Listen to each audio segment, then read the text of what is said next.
Hello बच्चों, आज मैं बात कर रहा हूँ एनसीईआरटी क्वेश्चन नंबर 13 1.13। इसमें क्वेश्चन में है कि क्यू ए क्यू बी और क्यू दोनों बराबर है, तो क्यू मान लिया, इसका चार्ज का वैल्यू ये है। दोनों के बीच की डिस्टेंस जो है वो 15 सेंटीमीटर का है। तो ये है स्फीयर ए और ये है बी, इस पे चार्ज क्यू बी बराबर क्यू और क्यू ए बराबर क्यू, यानी दोनों का इक्वल चार्ज है। क्लियर? दोनं के बीच की जो दूरी है वो क्या है? डी है। एफ इजिकल टू के क्यू स्क्वायर बटे डी स्क्वायर होती है। तो क्यू ए और क्यू बी ये दोनों चार्ज आपको दिया हुआ है और इसमें एक थर्ड चार्ज रखे हैं सी, जिस पे नेट चार्ज कितना है? 0। सी पे कोई चार्ज नहीं है। अब क्या कर रहा है? कह रहा है कि आप इसके साथ कॉम्बिनेशन करा दीजिए। जब हम इसके साथ जब कॉम्बिनेशन कराएंगे तो चार्ज का डिस्ट्रीब्यूशन हो जाएगा। ड्यूरिंग कॉम्बिनेशन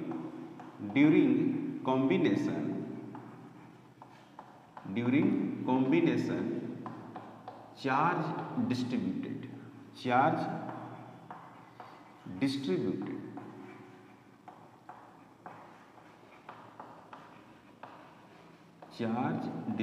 चार्ज क्या हो गया बच्चों? डिस्ट्रीब्यूट हो गया। चार्ज क्या हो गया? बट गया। तो चार्ज बट जाएगा तो कैसे होगा? क्यू ए डैश, इस पे जो चार्ज मिलेगा, जो नेट चार्ज मिलेगा वो क्या मिलेगा? Q A plus 0 divided by कितना हो जाएगा? 2। तो ये हो जाएगा, इसका नाम पड़ गया क्यू ए डैश और क्यू ए डिवाइडेड बटे 2 हो गया।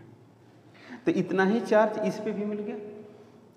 इस पे भी चार्ज कितना मिलेगा? इतना ही मिलेगा। यानी हम डायग्राम यहाँ पर बनाए हैं, तो अब इसका नाम पड़ गया क्यू ए डैश और यहाँ पर भी जो सी है, यहाँ भी चार्ज कितना हो गया? क्यू ए डैश और यहाँ पर जो चार्ज है वो कितना है? क्यू बी है। अब कह रहा था कि इसके साथ कनेक्शन काट दिया, इसके साथ जो ज्वाइंट हुआ था उसको हटाकर अब इसके साथ ज्वाइंट कर रहा है, इसके साथ। तो इसके साथ जो ज्वाइंट कर रहा है तो हम मान लेते हैं कि चार्ज जो हो गया वो क्यू बी डैश हो गया। तो क्यू ए डैश और प्लस क्यू बी डिवाइडेड बटे क्या हो जाएगा? 2 हो जाएगा। होगा या नहीं होगा? तो क्यू ए डैश ये आया क्यू ए बाई 2, और ये क्या है? क्यू बी है और डिवाइडेड बटे कितना? 2। तो ये जो चार्ज मिलेगा आपको, इसको सोल्व करेंगे तो Q A plus 2 Q B divided बटे कितना मिल जाएगा? 4। ये कौन चार्ज है? Q B dash.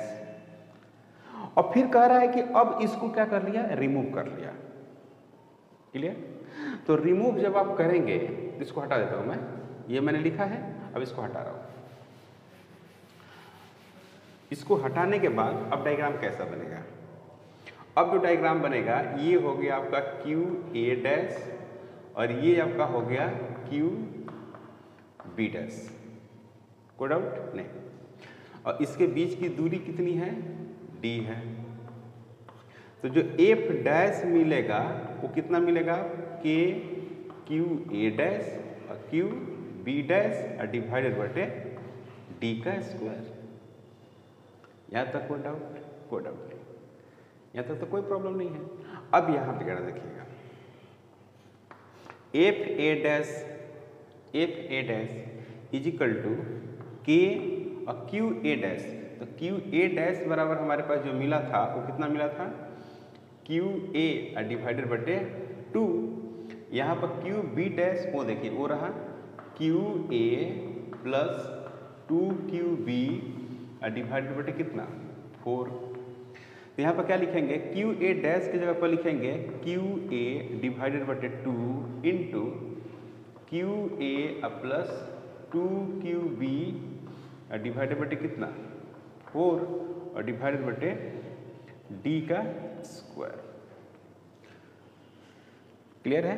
के Q A divided by 2 into Q A plus 2 Q B divided बटे 4 डिवाइडेड बटे डी का स्क्वायर। अब यहाँ पर क्या लिखा हुआ है कि Q A Q B Q है और क्यू का वैल्यू इतनी है, तो मैं ऐसे लिख सकता हूँ के Q divided by 2 into Q plus 2q divided बटे 4, ओके, इंटू 1 बटे d का स्क्वायर।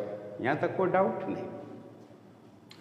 तो अब क्या है कि ये जानना है कि फोर्स कितना लगेगा जब उस चार्ज को हम वहाँ से रिमूव कर लेंगे, बीच वाला जो सी स्फीयर है, तो फोर्स कितना लगेगा।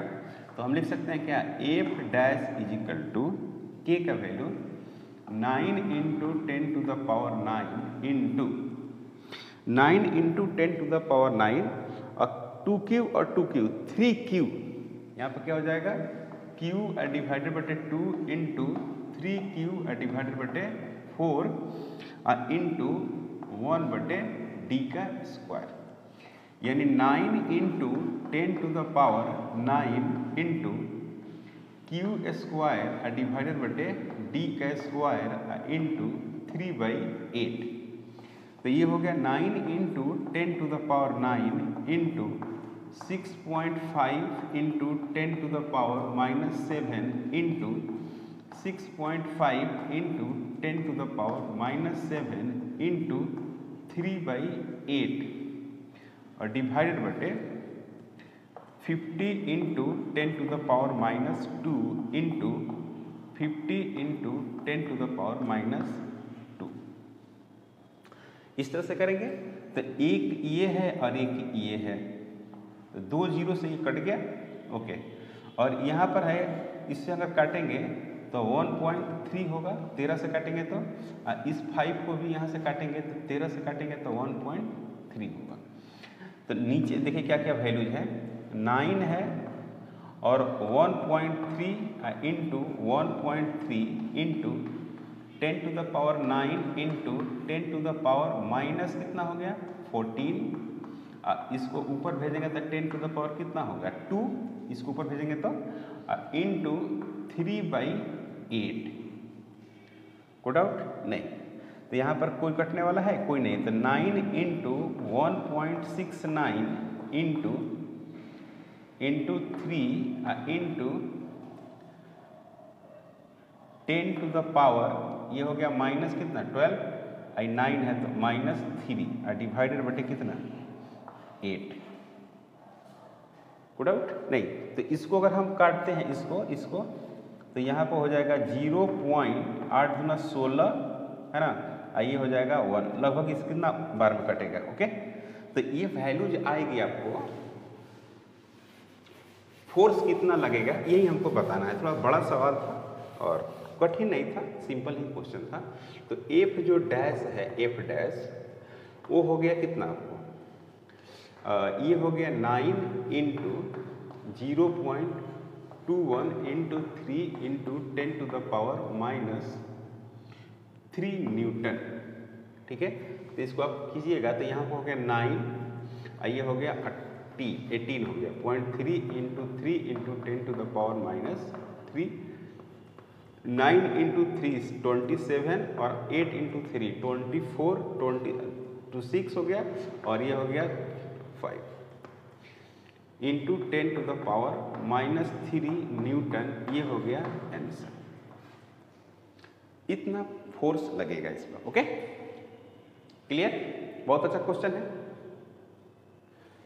क्वेश्चन नंबर 1.14 क्या कह रहा है क्वेश्चन, कह रहे कि figure shows track of the 3 charge particles in uniform electrostatic fields, give the sign of 3 charge particles, which particles has the highest charge to mass ratio. कौन सा जो पार्टिकल है उसका चार्ज टू मास रेशियो ज़्यादा है। तो मैं क्या कर रहा हूँ, इसके ऐसे एक हम एक्सिस लेकर, है ना, ये एक्स एक्सिस हो गई, ठीक है। तो यहाँ से जो ये हाइट उठा है उसका नाम हो गया y2 और यहाँ पे जो उठा है उसका नाम हो गया y1 और यहाँ पे जो हाइट है इस एक्सिस से वो हो गया y3, यहाँ पर आ गई चार्ज पार्टिकल। इस तरह से मैंने हाइट मान लिया है किस तरह से। सबसे पहली बात कि साइन ऑफ चार्ज पार्टिकल की अगर हम बात करें तो काफ़ी सिंपल है। देखो भाई ये क्या करेगी पता है ना, इलेक्ट्रिक फील्ड लाइंस जनरेट करेगी। इस तरह से इलेक्ट्रिक फील्ड लाइंस जनरेट करेगी। कौन, ये फील्ड, यानी ई का वैल्यू इधर की तरफ है और इस पे चार्ज होगा, इस पे भी चार्ज होगा, इस पे भी चार्ज, इससे चार्ज होगा, है ना। इन सबों के पास ऐसे चार्ज होगा। तो अब ये निगेटिव है तो फील्ड ऐसे होगी, ओके। तो फील्ड इधर है और कुछ इस चार्ज पार्टिकल को मैंने ऐसे फेंका है तो वो मुड़ रही है उधर के तरफ। इसका मतलब है कि फील्ड के उल्टा में वो जाना चाहती है। तो ये जो चार्ज हो गया वो दोनों क्या हो गया, निगेटिव हो गया। क्यों निगेटिव हो गया? एक तो और तरीका है समझने का कि ये पॉजिटिव है तो ये इसको क्या कर रहा होगा, इस चार्ज पार्टिकल को अपने तरफ अट्रैक्ट कर रही है। क्लियर? इसको लिख देंगे कि 1 and 2 is negative charge particle. पहली बात, निगेटिव चार्ज पार्टिकल, सबसे इंपॉर्टेंट बात ये चार्ज पार्टिकल हो गया। क्लियर? और 3 इज पॉजिटिवली चार्ज पार्टिकल। 3 जो है वो पॉजिटिवली चार्ज पार्टिकल है। इसका क्या मतलब है positively charge particle? Because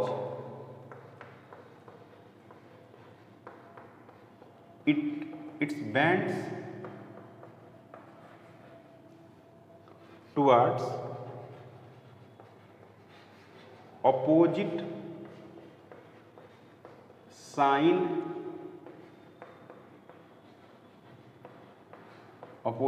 of charges. Opposite sign के चार्ज के तरफ क्या कर लिया है, ये मुड़ा हुआ है। जैसे मान लीजिए कि ये किधर है, निगेटिव है, तो निगेटिव की तरफ झुका है, इसका मतलब क्या है कि ये पॉजिटिव हो गई। ये किधर गई है, पॉजिटिव चार्ज की तरफ गई है, तो इसका मतलब है कि ये दोनों क्या हो गए, निगेटिव हो गई। अब हमको सवाल ये करना है कि Q/M रेशियो, मुझे पता करना है Q/M रेशियो। इसको charge by mass, charge by mass किसका ज़्यादा होगा ये हमको पता करना है। तो सीधे आपने इधर फेंका है तो Ux इजिकल टू, दोनों का मान लेते हैं क्या, U है, तो X इजिकल टू क्या होगा, UXT plus 1/2 AX into T का स्क्वायर। तो इस तरह से ये चल रही है। तो इधर ना कोई फील्ड है, इस दिशा में ना कोई फील्ड है, मतलब कोई फोर्स नहीं है, ना ग्रेविटी फोर्स है, न इलेक्ट्रिक फोर्स है, इधर कुछ नहीं है। तो क्या लिखेंगे कि F जो X है ना वो क्या है, 0 है। तो इसका मतलब कि AX बराबर क्या हो गया, 0 हो गया। तो X बराबर U इंटू क्या हो गया, T हो गया। तो T इजिकल टू X/U हो गया। सोल्व कर रहा हूँ मैं। अब बात करते हैं कि नीचे में क्या है, इलेक्ट्रिक फील्ड है।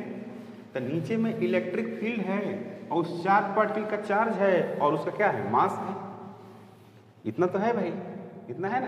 तो हम क्या लिख सकते हैं कि F बराबर लिख सकते हैं Q इंटू E। अब ये चार्ज पार्टिकल का अपना चार्ज Q है, इस चार्ज पार्टिकल का अपना Q2 होगा, इस चार्ज पार्टिकल का अपना जो भी है Q3 होगा। इस तरह से है।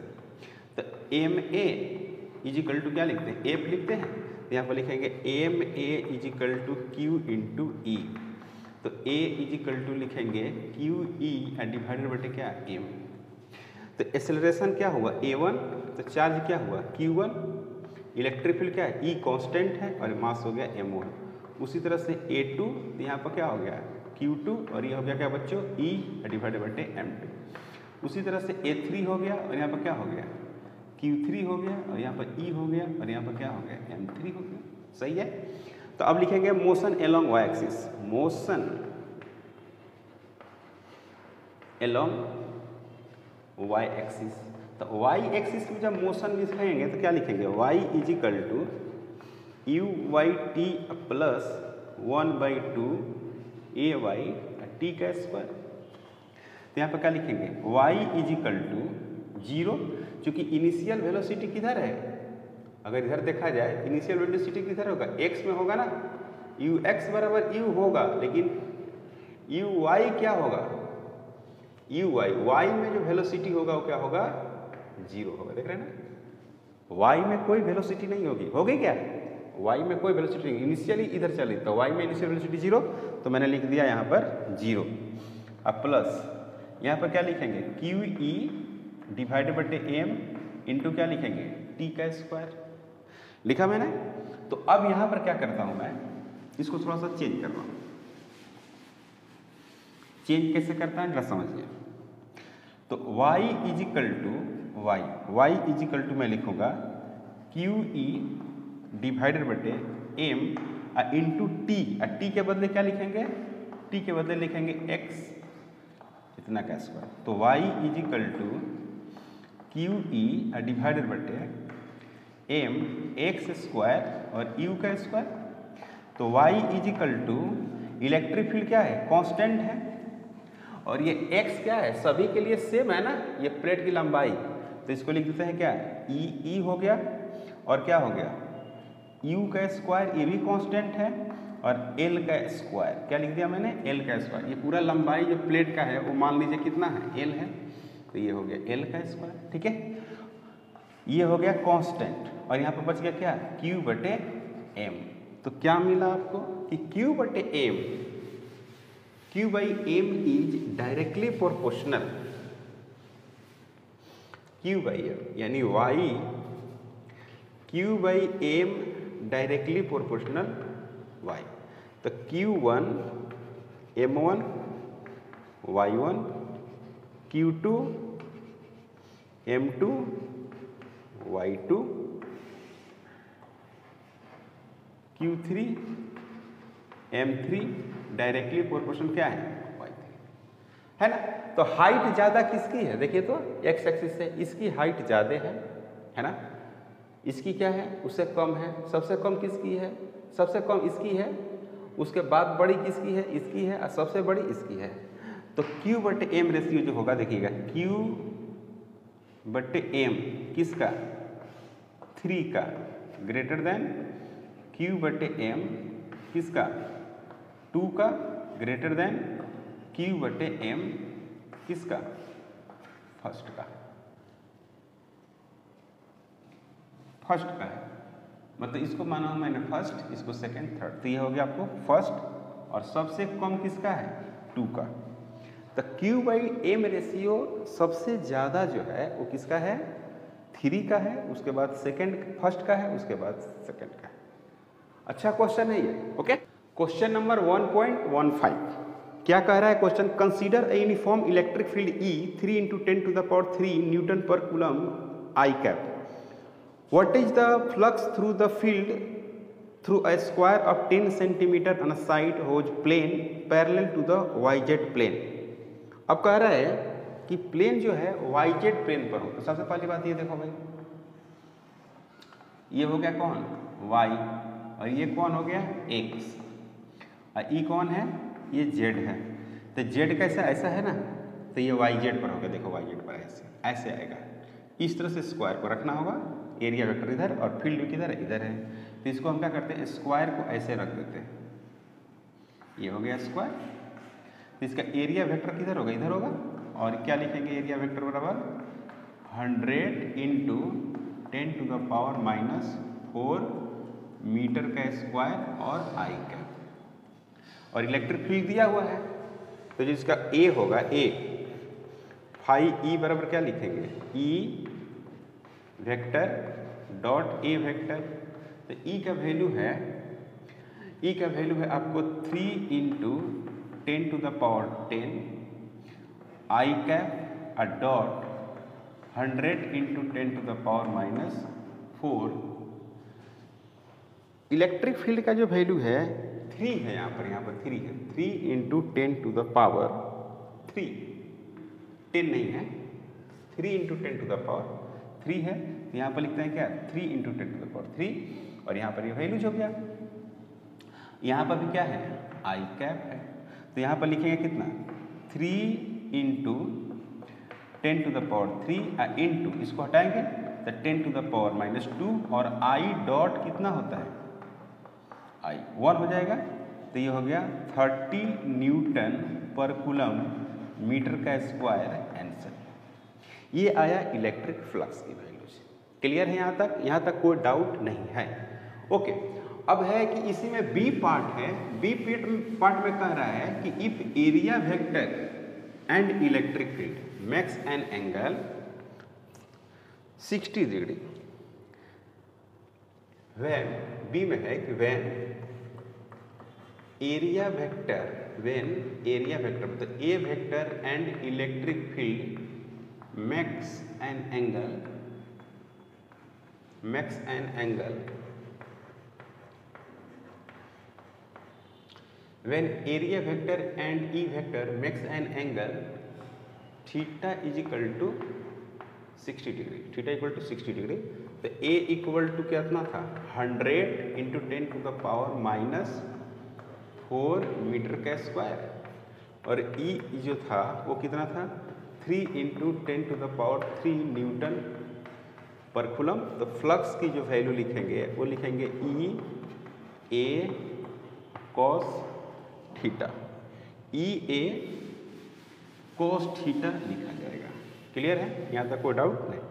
तो जब फाई जो E लिखेंगे phi E equal to E का value 3 into 10 to the power 3 और 100 into 10 to the power -4 into cos 60 degree.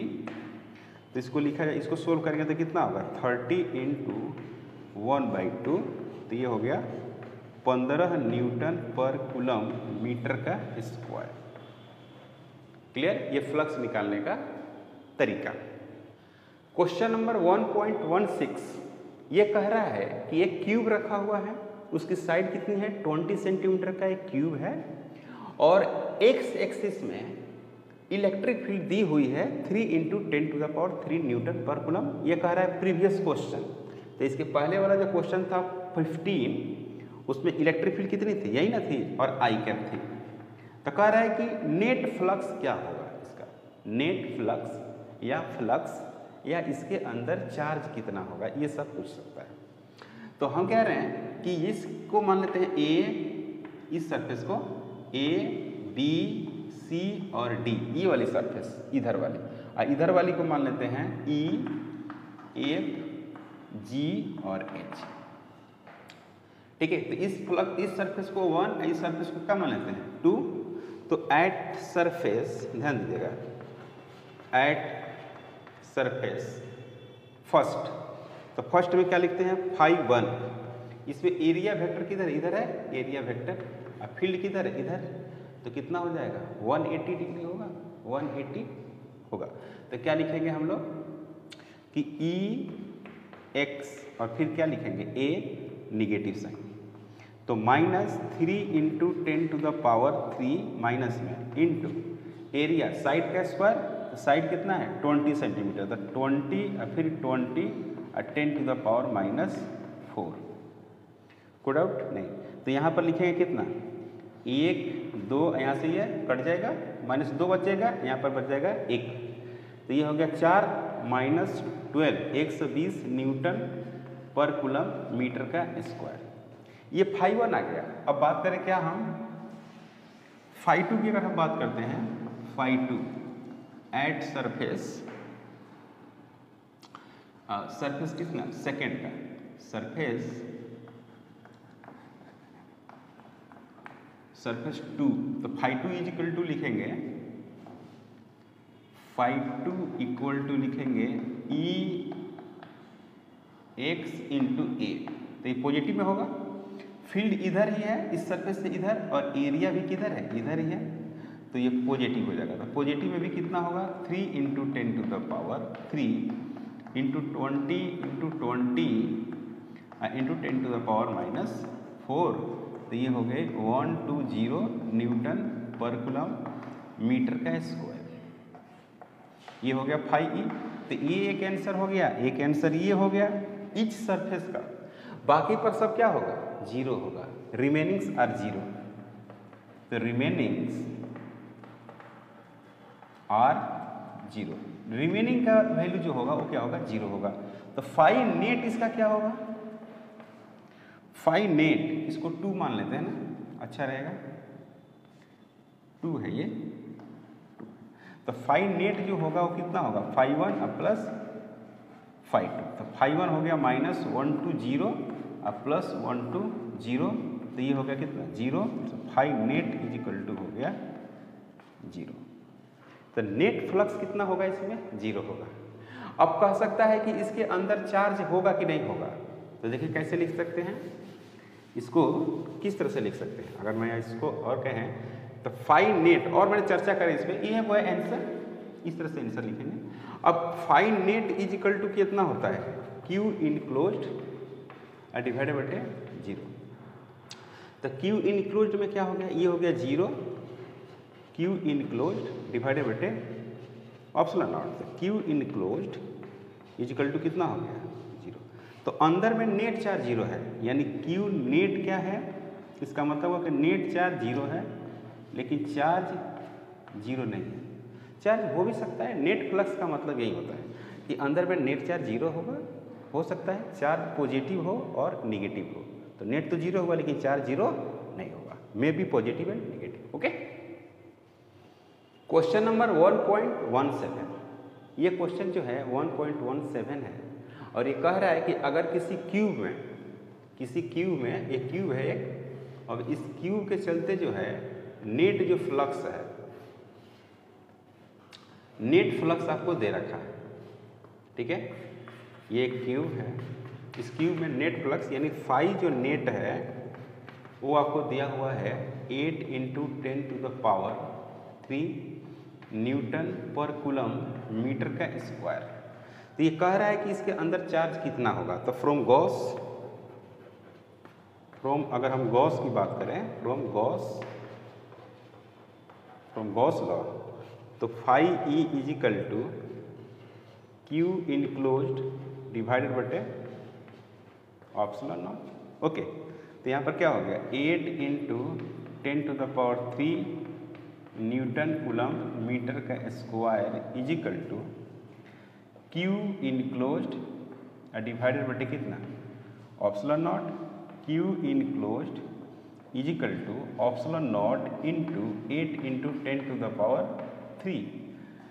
तो इसको आप लिख सकते हैं क्या कि क्यू इनक्लोज्ड जो अंदर में चार्ज है वो कितना हो गया, 8.854 10⁻⁻12 इंटू 8 × 10⁻³ तो इसको लगभग 9 मान लेते हैं इसको, 9 × 10⁻⁻12 इंटू 8 × 10⁻³ तो ये हो गया 72 × 10⁻⁻9, 7.2 × 10⁻⁸ कूलम, ये आएगा आंसर। 7.2 × 10⁻⁸ कूलम इस क्यूब के अंदर चार्ज है। नेक्स्ट इसी में बी पार्ट बड़ा इंपॉर्टेंट है। बी पार्ट कह रहा है कि कंसीडर कर लीजिए कि अगर, कह रहा है कि कंसीडर, मान लीजिए कि अगर क्यूब के अंदर जो चार्ज है वो 0 है। बी में कह रहा है कि इफ फाई जो नेट है वो क्या है, 0। तो चार्ज के बारे में आप क्या कह सकते हैं, तो देखिए phi net is equal to होता है क्यू इनक्लोज्ड डिवाइडेड बटे ऑप्शन नॉट। तो ये हो गया 0, यहाँ पर हो गया क्या, क्यू इनक्लोज्ड डिवाइडेड बटे ऑप्शन नॉट। तो यहाँ पर क्या हो गया, Q enclosed is equal to 0। तो क्यू इनक्लोज्ड का मतलब हो गया 0, मतलब कि नेट चार्ज मीन्स दैट, इसका क्या मतलब हुआ, means that net charge inside Q, net charge inside Q is equal to 0, is equal to 0। If ऐसा है, क्यू जो इनक्लोज्ड है इस तरह से है, Q1 + Q2 है, इक्वल टू 0 हो गया। तो Q1 + Q2 is equal to 0। तो Q1 इज इक्वल टू क्या हो सकता है, -Q2, मतलब कि इनसाइड चार्ज में भी इक्वल मैग्नीट्यूड का चार्ज हो, है ना, और अपोजिट इन क्या हो, नेचर हो सकता है अंदर में इलेक्ट्रॉन प्रोटॉन हो। तो इलेक्ट्रॉन प्रोटॉन होगा तो चार्ज तो है, चार्ज है, लेकिन नेट चार्ज क्या है, 0 है। तो यहाँ पर लिख सकते हैं कि Q net 0 but Q not 0, ये इसका मतलब हुआ। यहाँ तक कोई डाउट नहीं। 1.18 बहुत अच्छा क्वेश्चन है, बहुत इंपॉर्टेंट क्वेश्चन है।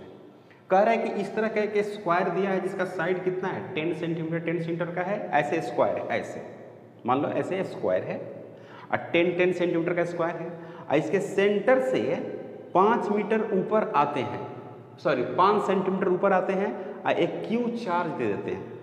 ठीक है, तो कह रहा है कि इस स्क्वायर से, ये जो स्क्वायर दिया हुआ है, इस स्क्वायर से आपको निकालना है इलेक्ट्रिक फ्लक्स। कितना अच्छा सवाल है, देखो।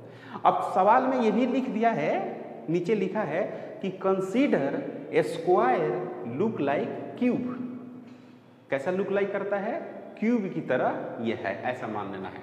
तो क्या करेंगे ना कि इसको थोड़ा सा आगे ऐसे से बढ़ा देंगे, ठीक है, इसको भी थोड़ा सा ऐसे से आगे बढ़ा देंगे, ऐसे ऐसे ऐसे कर देंगे, है ना। इसको ऐसे से करके ऐसे कंसीडर, है ना, इसको थोड़ा सा और आगे बढ़ाकर ऐसे कंसीडर करके इसको ऐसे मिला देंगे, है ना, और इसको मान लेंगे कि एक क्यूब सेटअप हो गया। मतलब कहने का मतलब है कि ऐसे हो गया, ये हो गया,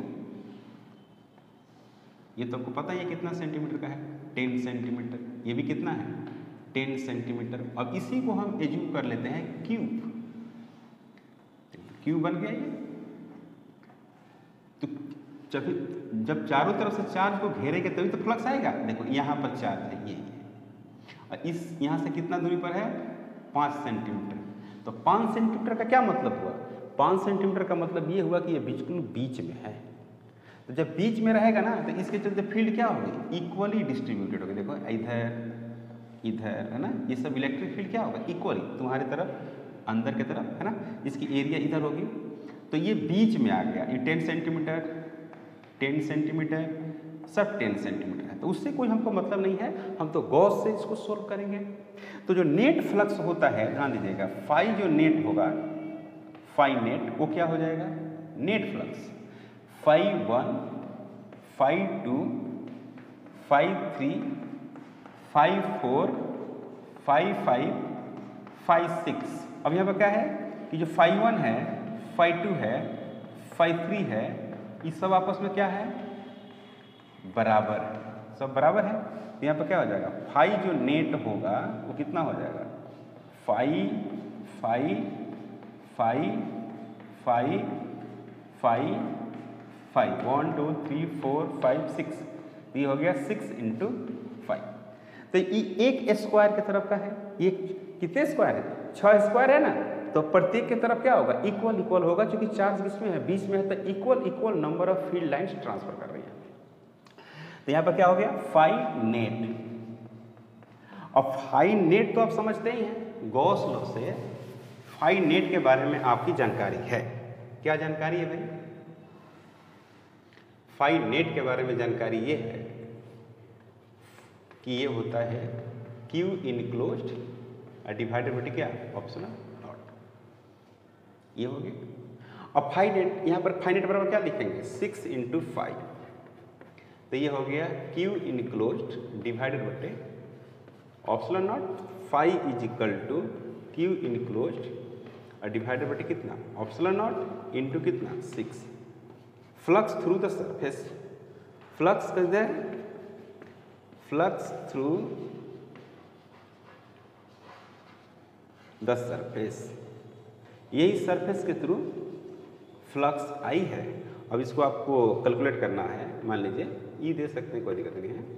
तो फाई जो कैलकुलेट करिएगा वो कितना होगा, 10 × 10⁻⁻6, इसका वैल्यू होता है 8.854, तो 9 लिख देते हैं, 9 × 10⁻12 × 6। अब इसको सोल्व करिएगा तो आपको आंसर आएगा न्यूटन पर कूलम मीटर का स्क्वायर। तो ये हुआ प्रत्येक सरफेस से। अगर नेट फ्लक्स पूछेगा तो क्या करिएगा, नेट फ्लक्स अगर पूछता है तो क्या करेंगे, गॉस लॉ से निकाल लेंगे ना, नेट फ्लक्स। तो फाई नेट होगा वो सिंपली क्यू बटे कितना हो जाएगा, ऑप्शनल नॉट हो जाएगा, और इसकी वैल्यू हो जाएगी 10 × 10⁻⁻6 और डिवाइडेड बटे 9 इंटू 10⁻⁻12 न्यूटन पर कूलम मीटर का स्क्वायर। ये आंसर तो ये नहीं पूछा था, पूछा तो ये था। क्लियर? तो इस लेक्चर को मैं यहीं पे स्टॉप करता हूं। अगर आप हमारे चैनल पर नए हैं प्लीज़ सब्सक्राइब करें, शेयर करें। Thank you.